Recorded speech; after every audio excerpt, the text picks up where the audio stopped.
Hi, everybody. This is Jim Cornette, pro wrestling legend, and you're listening to the Book in the Territory Unprofessional Wrestling Podcast. This is the artist formerly known as Daryl Van Horn, James Mitchell, the Sinister Minister, and I'm here to let you know I would rather slam my cock in a car door than to miss the dulcet tones of Hard Body Harper, my illegitimate son, on Booking the Territory podcast. Whoo, Messi, this is professional wrestler Jimmy Valiant, the Boogie Woogie Man. Tell my people, my brothers and sisters, don't you dare miss Booking the Territory. Oh, yeah. This is a one-man gang. You're listening to Booking the Territory Pro Wrestling Podcast.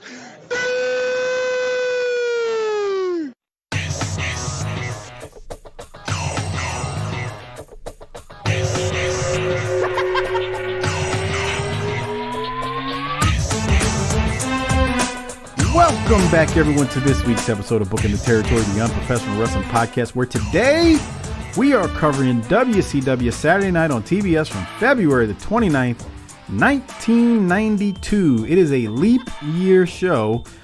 This might be the quickest show in the history of BTT. More on that later. And if it isn't the quickest show, then so be it. But if you're listening on YouTube, please hit subscribe if you are watching on YouTube, and hit the like button on the video as well. Before I throw it to Mike Crockett, who is here and on time, actually early, big time shout out to our largest page contributors monthly, Disrespectfully Classy, Marky Blassie, Mike Childry, Joe Ice, good old Justin. Thank you for the generous support on Patreon each and every month. And a couple of new patrons, Brad G and Ryko, along with Aaron S., who's not a new patron, but he bumped up to the Hall of Fame tier, so I need to give Aaron some praise. Aaron, those Hamilton Tiger Cats in the CFL ain't doing too good this year, though. I fear your pain on that one. Not that I'm in pain or anything. Crockett, let me throw it to you. How are you? I hope you got that top 5 ready because, like I said, this may be the quickest show in BTT history. Yeah, we better get right to it because, I mean, not only that, I saw something on Facebook, and we don't want to ramble here or anything, so. You saw something on Facebook. I want to hear this. You posted about it. Someone said that you guys ramble too much on the podcast. Oh, and you want the episodes would be only 45 minutes if you didn't ramble about random shit. Yeah. That was on the week before last episode. That was on the February 15th when somebody commented on the YouTube channel that there was, I don't know, too much fluff or you guys need to get to it. And I'm like, rambling was the word they used. I'm like, rambling. I'm sorry, buddy. My apologies. We just like to have fun around here. So sometimes we don't get into the show right away. And we probably do ramble a little bit. But hey, that's where the magic happens with Harper and Bigfoot rants and his other rants that he always has on this show. Might not be the podcast for you, my friend. Yeah, look, if you want, here's the thing, and I don't say this in an insulting manner because I actually listen to these guys. But if you want X's and O's of professional wrestling with not too many jokes and things like that, your go-to podcast needs to be Pollock and Wei Ting from Post Wrestling. Post Wrestling. Yeah. They are. I don't say this lightly. When it comes to covering modern, like current wrestling, they're the dudes. They're the people to listen to. Like they are great. They're professional. We're unprofessional. I mean, it's in the title of the show. Mm-hmm. They are spectacular. And I don't listen to them. I don't listen to all their shows because there's no way I'm going to listen to, a Raw recap and a SmackDown. But like when they do their pay-per-view reviews of the modern stuff, I'll tune into some of them depending on if I really, really did watch it and liked it. I'll listen to them. So yeah, they're the guys. They cover wrestling better than anybody else. I'm not trying to throw shade at those other people. You know who I'm talking about, but Pollock and Wei Ting they're the dudes. Tune into them. I was going to mention if you want like brass tacks and like getting into nitty gritty, like between the sheets, but that if you're looking for brevity, that's not the podcast for you either. No, I mean like Chris and Bix are like, God, they know their stuff. They know their stuff. Like and they get into like the nitty gritty of it. So if you're looking like it, I guess to some people, I don't know. Like I listen every now and then, but to some people, I don't know if you want to go that. It's all on how deep you want to go into these topics. Like if you really want to, like, you know, not just scratch the surface, but like just basically do surgery. They do surgery on all their topics, from a classic perspective. But Pollock and Wei Ting on the modern stuff, man, you can't. It doesn't get better than those dudes. They're just great, man. And I like them. They seem to be good dudes too. Generally friendly on social media. You know, not they're not assholes like Crockett can be on the WPAN social media and stuff like that. Occasionally. Did you ever listen to them back in the day? I think I've checked them out once or twice. Like I see like something live would pop, like a live post show, and I'd click on it. But I'm not a regular listener. No. Yeah, and like I said, I don't listen to all their shows, but they do good stuff. I mean, after them, Wade Keller, because he's good as well. And those are the only two I'd listen to if I was listening to modern stuff on a regular basis. I just think they're professional, unlike me and you, Crockett, and Doc and Harper. Yeah. Well, I mean, enough with the modern stuff. Let's talk about classic. We had to get right to it because we want this to be the shortest show in history, and this guy would really enjoy it, I think, if we let's cater to this one person on Facebook and do a show with no fluff. Did you bring your top 5 this week? You've been promising it now for 1 month, Crockett. Top 5, you got it? You ready? What are we doing? Let's do it. I got my top 5 right here. Okay, what is it? What's top 5? What's the topic? Top 5. You just broke up. Top 5 what? Oh, hello? Yeah, you broke up. Oh, that was very convenient then. I said the top 5 Z-Man matches. Oh, God.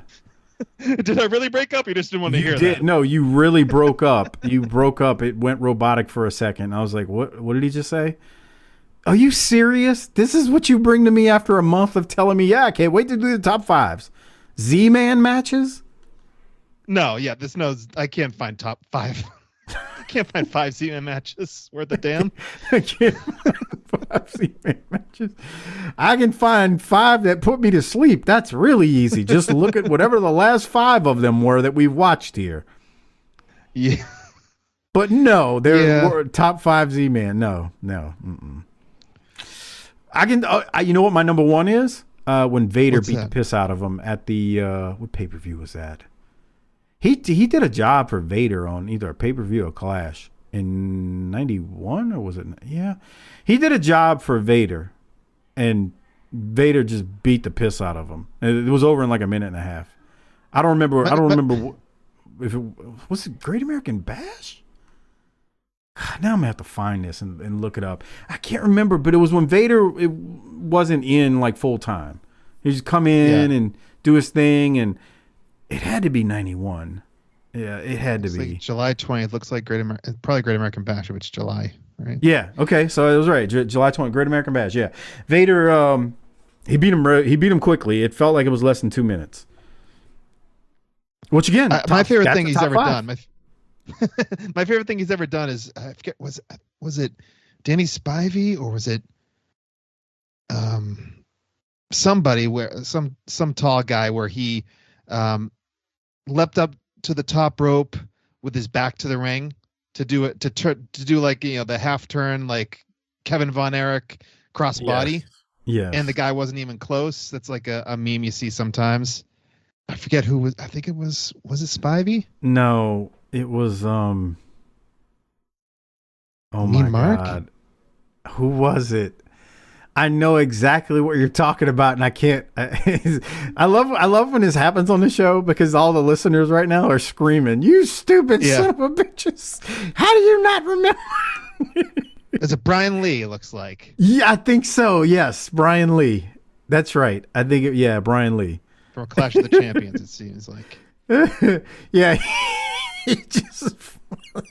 He's like he doesn't never looks back. He's like completely in the wrong part. The guy like doesn't even run behind him. He's just like on the opposite end of the ring. It's just like, oh shit. It's the most foolish looking. No one could look more foolish in the ring than Z-Man at that moment. Right. Yeah, that was great. Oh man. Oh goodness gracious. Well, That's top five. Crockett. That is definitely in the top 5 Z-Man. So we got 2. We got when Vader beat the piss out of him, and when he hits that Kevin Von Erich reverse crossbody from the second rope and just pancakes in the middle of the ring. Realizes, can you imagine? Like, I can imagine doing that move and thinking, all right, yeah, here we go. Timing's great. And then he's already leapt, like, he's already jumped, and he's like, oh shit. Like, that's got to go in slow motion when you're just like, all right, nobody's here to catch me. Maybe Harper will have one. Maybe we can round out this top 5 by the time we're done here. Yeah. Whenever he's joining, he's supposed to be joining us, everybody. And like we said, this is probably going to be. I'll tell you what, I'm gonna get the video version going just because these folks ain't gonna have much to watch on the video version this week. But this is probably gonna be the quickest show ever because not only was this show nothing but a recap show, and more on that in a second, but we've got a pay-per-view that we're doing tonight as well, which the only way you can get that is by going to tinyurl.com/Patreon BTT. Crockett and Harper, who's supposed to join us, are going to be covering Superbrawl 2. That's right, Superbrawl 2, with Sting and Lex Luger going at it for the world title. And that'll be airing a day after this. So again, tinyurl.com/Patreon BTT. You can only get that on the Patreon feed. So please consider joining and becoming a patron, and you'll get over 400 plus Patreon exclusive shows, including the video versions of all these shows that we do on here. Plus, you get the ECW show with Mike Prue and JV, the NWA Power show with Sparks and the little fella Half, along with the world class shows with myself and Lance Peterson, the SMU heavyweight, plus all the Dark Side of the Ring reviews that we've been doing this year and season, along with all of the Tales from the Territories episodes. Trust me, there's plenty available, 400 plus exclusive shows, tinyurl.com/Patreon BTT. All right, Crockett, anything you want to talk about before we get into this rather short replay-filled version of WCW Saturday Night on TBS from February the 29th of 1992? Yeah, one more thing. Did you hear about the big reunion that's very relevant to Booking the Territory in WCW 1992? Please tell me, because I feel like you're setting me up for something, and I have no clue what you mean. Well, this past week, it's 2 weeks ago by the time people are hearing this, but The Gathering, the big fan convention, was in Charlotte, North Carolina, and they had a wrestling card attached to it. And the big reunion, the main event, the York Foundation. Yeah. Did you hear about this? So I didn't know. Was it the main event?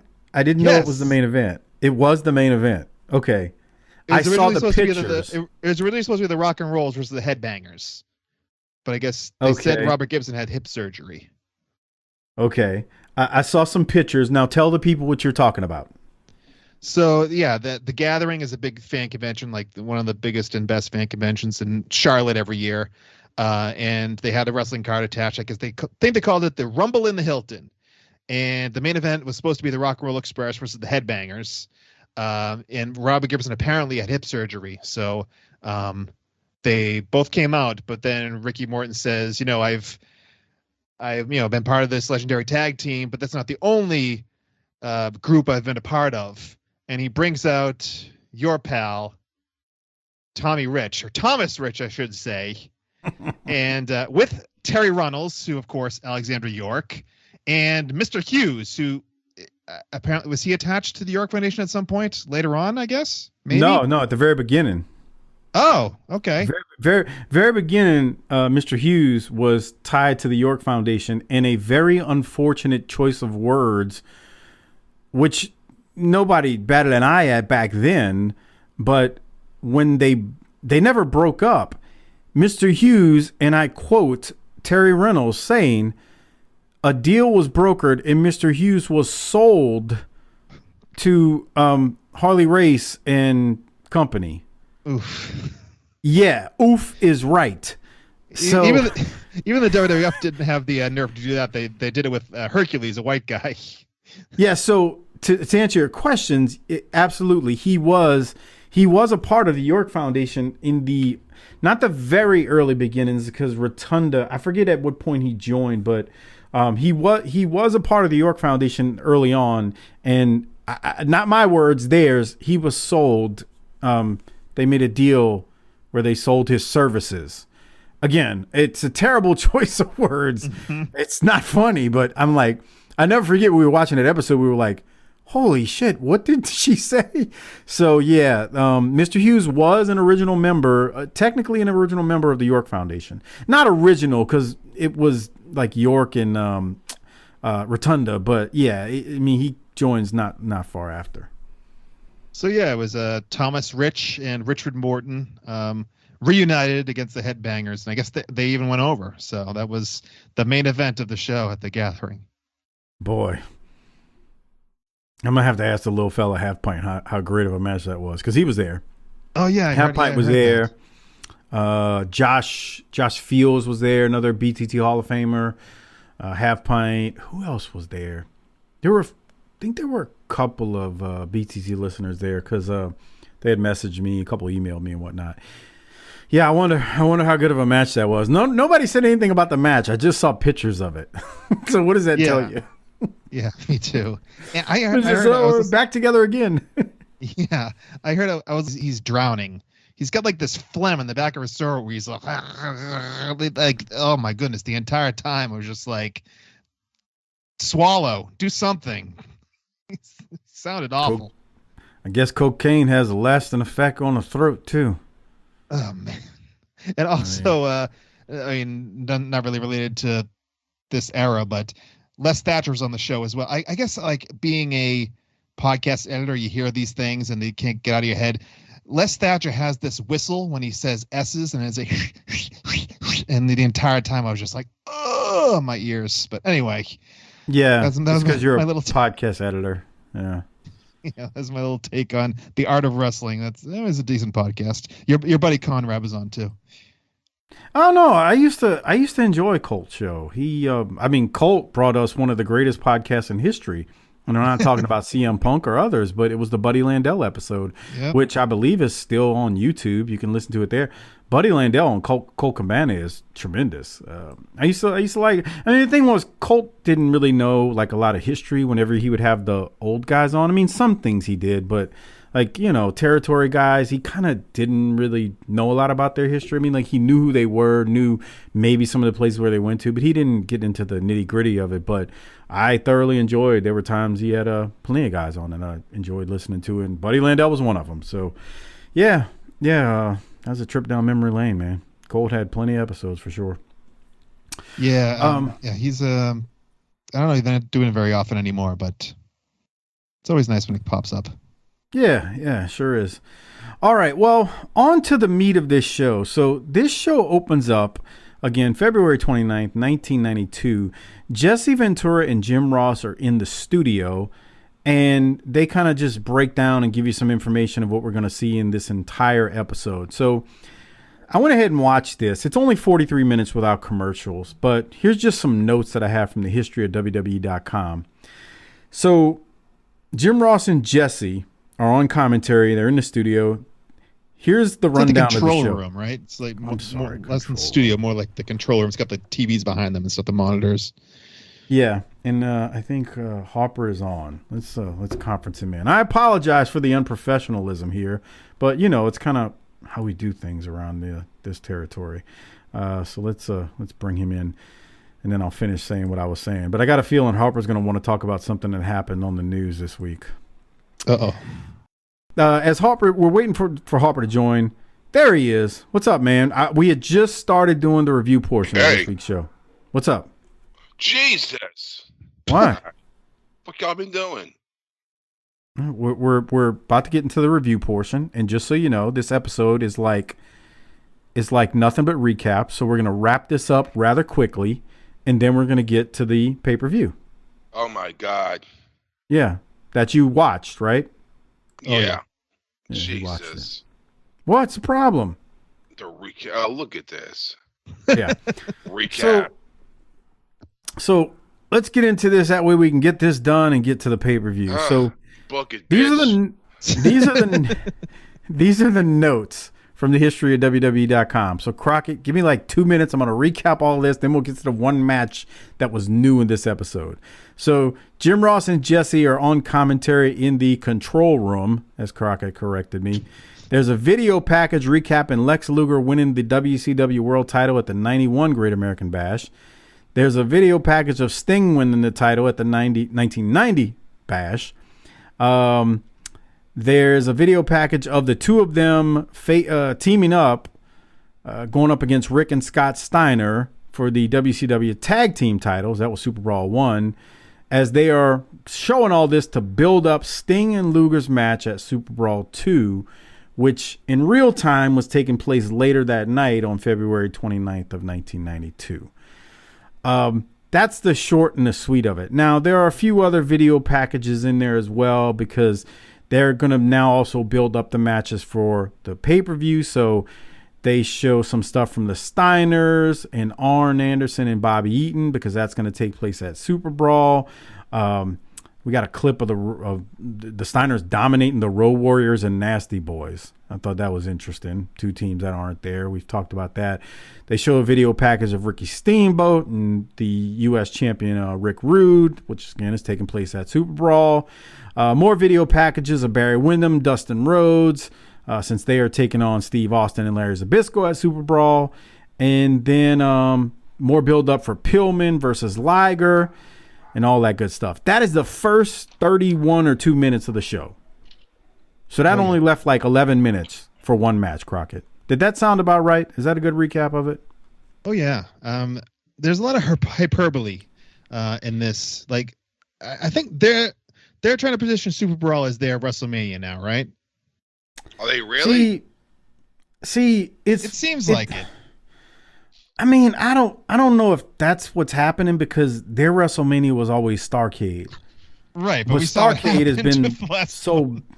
What they did make a Superbrawl Super Nintendo game, so maybe that was, they were trying to build that up as their top pay-per-view. I don't know, man. I mean, they literally, Jim Ross said this is going to be the biggest wrestling event in history. That's right. Well, he says that for pay-per-view. I mean, he says that sometimes for all of them too. He says that for a lot of pay-per-views, though. At least they're in a real studio, and not when they used to have Gordon Sully with the CGI shit like in the background. Gordon who? He called him Sully.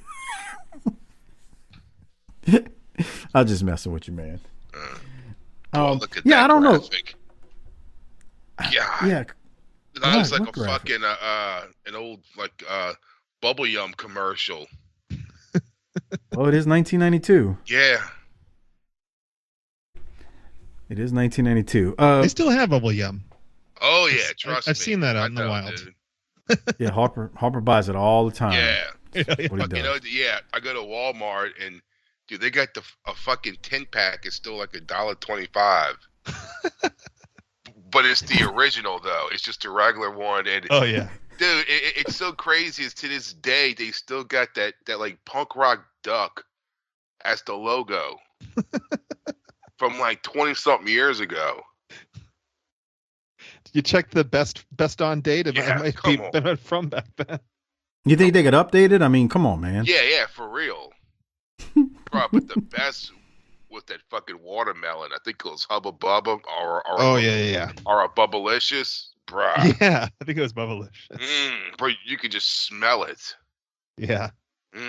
Corn syrup. Nice and fruity. Yeah, it was like the green on the outside and the red in the middle. It was like a little cube. Yeah. That's good shit, man. Hey Crockett, this is what the person on YouTube today was talking about when they were saying too much. We're rambling. They get ran the fuck off. So, well, in this match here, we're at the 43-10 mark, and we see Ric Flair is, doing what he does, where he's a coward away, and here comes Sting, misses up with the big knee. That's what you want to fucking hear.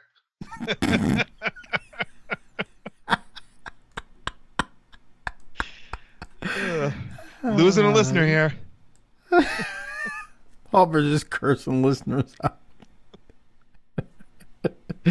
Don't worry, you were well defended in the Facebook group, Harper. That's right. You were well defended. All right. Any other thoughts on all these recaps before we cover the only match that was original to this episode, Crockett? I mean, continue with the hyperbole. They say at one point that the Steiners are the most famous tag team in WCW history. I guess maybe they're talking about since they became WCW, like last year or the year before. No, I think it's just. Yeah, it's like just it's what they do. I mean, they got to make it, seem like they got the best of all time here. I mean, it is what it is. But it's kind of crazy when you think about, they've had the Road Warriors there. But it's what wrestling organizations do. But there is plenty of hyperbole. But, I'm telling you, man, when you listen to Jim Ross sell these pay-per-views, he's always got plenty of hyperbole. Always. And I'm not complaining. It's he's selling the event. So he's doing what he's got to do. Yeah, I mean, it's what Shivani made famous late in the Nitro era, but yeah, Ross is doing it back here in 92. Yeah, Ross he's definitely laid it on thick. Okay. What other thoughts, Crockett, before we get to this Matt, the only new footage on this show?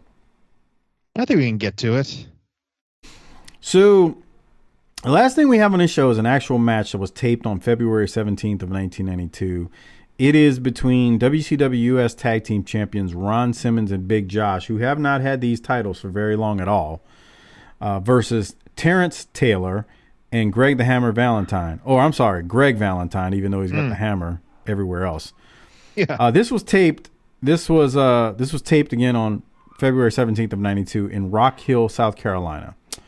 So you said you had some timestamps from this one. Let me know what you got from this one, Crockett, as we see these two teams, one of them who has not had the belt for long. We've actually seen them only for 1 week with the belts, and that was last week. Any thoughts from this? Well, first of all, they didn't come up with the belts, right? I don't think they had them when they came down the aisle. Yeah. Yeah. Is it a thing where they tape this not even knowing that they'd be the champions? Is that possibly what it could be? So they won the belts. Do you know when this is from? This is from February 17th of 92. They won the belts in January, though, because they won them right after the Young Pistols won them. They won them from the Pistols. Right, and they didn't show it. Yeah, you talked about that. We talked about it last week. A month. Yeah, that's a good catch. I wasn't even paying attention, but you're right. But as you hear JR in commentary, he keeps saying, it's for the belts, for the belts. So I don't know what, dude, if you try to track the lineage of these U.S. tag titles, it's a pain during this era. They were hot potatoing around. So I don't know what they were trying to do here with the belts. Because by this point, the Pistols had lost it to them. So did they switch them somewhere else and didn't want to stick with that switch that they did? So they put this match on TV so that Taylor and Valentine could be I don't know. That's a good question, Crockett. Or they forgot the belts at the air. They lost their luggage. Who the hell knows? WCW, Lord knows. You know what I mean? Yeah. Yeah. Okay, continue. Yeah, JR says here that the pay-per-view providers will say it'd be. They're saying that it'll be the most watched pay-per-view in history. Oh boy! And I actually went and looked it up, and they got 160,000 buys, which was the most of the year until Halloween Havoc, which had 165. Well, it's in February. Yeah. That's the second month of the it was the year. second most of the year. Jesus. No, but you're saying second most of the year. This is with us. A calendar year? Or this is with us knowing what they're going to do for the rest of the year. Are you saying? Yeah, you're not saying second most of the year as of the moment, because this is the only one we've had this year. It ends up being the second biggest show of the year. Yeah, I got you. Okay. Yeah. Hey, look, I say this all the time. JR's job is to sell this bullshit that we love watching. So, I mean, he's just doing what he needs to do. Yeah. Now, second highest of the year, it's not like they were running 12 pay-per-views a year back then either. Yeah. No, it's like 4 or 5 or Yeah, exactly. You got 4 or 5 pay-per-views. So, number 2 just means it doesn't mean a whole lot, if I should say it like that. I should have if I'd have known you were looking it up, I'd have asked you to look up what this one did by comparison of Starrcade 91. Because I could stupid. Find out. Crockett. Good. Why you got to be an asshole, Harper? Take up more time, Crockett. Don't worry about your damn kids. You don't have anything else to do. That's pretty much true. Starrcade 91 did 155. So this did more than their basically their Super Bowl event. Yeah, that's what I'm saying. I think they're trying to position the Superbrawl as like their WrestleMania. I got that impression even back in the day when I was when it was happening, that they were trying to position this as WrestleMania.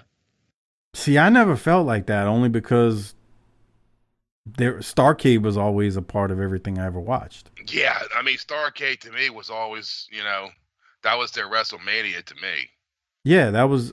I mean, some people also might argue, well, what about the Great American Bash? But like, no, the only reason I say Starrcade is because Starrcade is the oldest one. Now, and that was their big event of the year, in that basically end of the year every year. Now later on, it did feel like Halloween Havoc was the biggest one into the 90s. Yeah, I was gonna say that, and I think it depends. That's why I said some people might say the Great American Bash, because depending on when you became a fan, like if you're a fan in 90 and one of the first, you see Great American Bash 90, when Sting wins a title, you might be like, wait, this is the one. So I think it's all on perspective. That's why, but for me, I still feel like it's Starrcade. Well, they threw it all away though with Battle Bowl this past. Oh, I mean, yeah, I'm not going to argue that either. That what they did to Starrcade with Battle Bowl is pathetic. I mean, it seems like they gave up on it. I mean, why else would you throw that on their supposed biggest show of the year? It's so bad. Oh my God. All right. Anything else, Crockett, from this as they're doing battle for these titles? Yeah, I got one timestamp here. 37:25. Oh, we were just on it. Yeah. When Big Josh decides the log thing.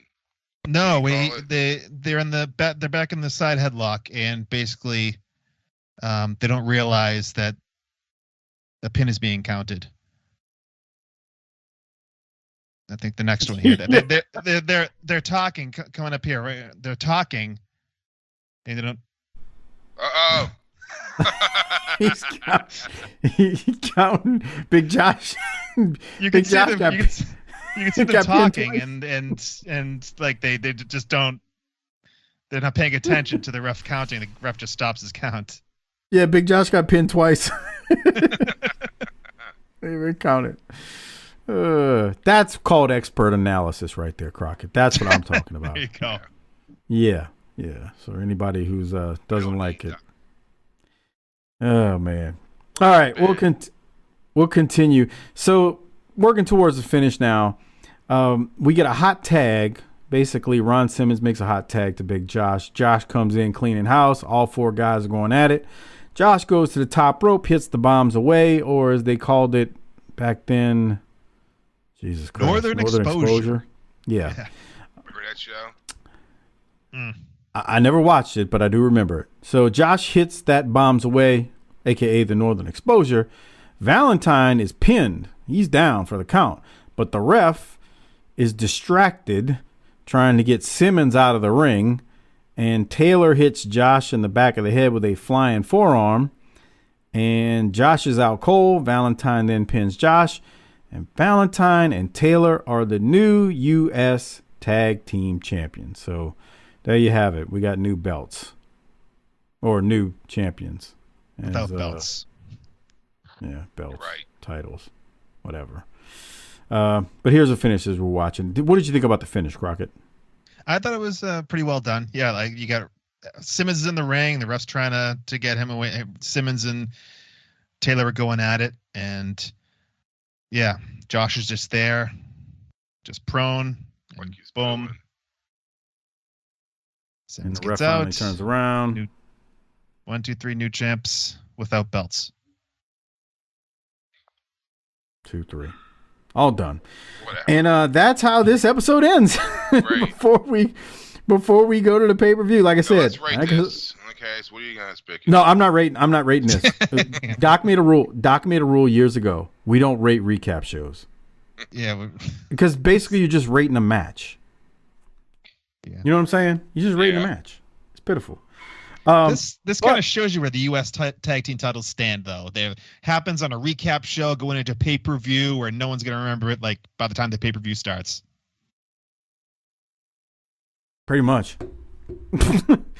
But they've potatoed those belts around like it's like, you know, the Pistols had them in TV time for a week, and then they show up the next week without them, and we're not told, oh, well, the belts changed a few weeks before that.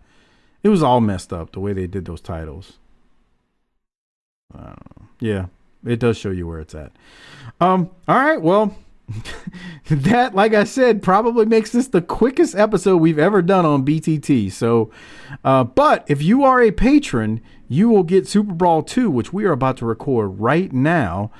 Before I get out of here, got to thank Crockett once again for his service to the cause, for being on BTT again. I think, what is this, 4 in a row now, Crockett? Is this the 4th week in a row you've been here? Oh, it's been longer than that, huh? I don't know. I'm trying to remember. I think it's been 4. Yeah. How's Doc doing? Living the dream in this Texas heat, man. I don't know how you're doing it, dude. Bruh. It's been like record heat here, man. Oh, Jesus Christ, dude. He's been complaining about it all the time. Like 105, 106, 107. For the first time in history, New Orleans was over 100 degrees 3 days in a row. Yeah. Yeah. Oh, yeah. Beat the shit. Is So he's hanging in there. Is it hot up there by you, Crockett? Like stupid hot? No, it's been all right. It's been 80s. Jesus. Nice. Yeah. It's a cold It's like our front. Halloween. Pretty comfortable. Cold It's front. comfortable, man. That's a cold front. Well, I know our people are tired of weather talk, but I know what they're not tired of. They're not tired of getting a video of Hardbody Harper giving them a shout out. You know, life advice, relationship advice, all that good stuff. Harper is still cutting those videos. All you got to do is email him to chrisharper16 wildcat with a K at gmail.com. That's chrisharper16 wildcat with a K at gmail.com. And then PayPal him $20 to cc30388cc at yahoo.com. Now, when you email him, make sure you tell him what you want in your video. Make sure you're very descriptive. Make sure if you're wanting to cut a promo on somebody, you tell them exactly what you want. All that good stuff. And Harper will do your very own video, shout out, life and relationship advice. If you want him to cut a promo on somebody you hate, he'll do that too. So he does it all. Just got to tell him what you want. And on that note, I don't think we got anything else. We're going to go do the pay-per-view. I may put a little pay-per-view preview on the end of this episode to make it last a little longer. We'll have to see how that goes. Other than that, Harper, why don't you hit the tagline for us and get us out of here? Book it, biatch.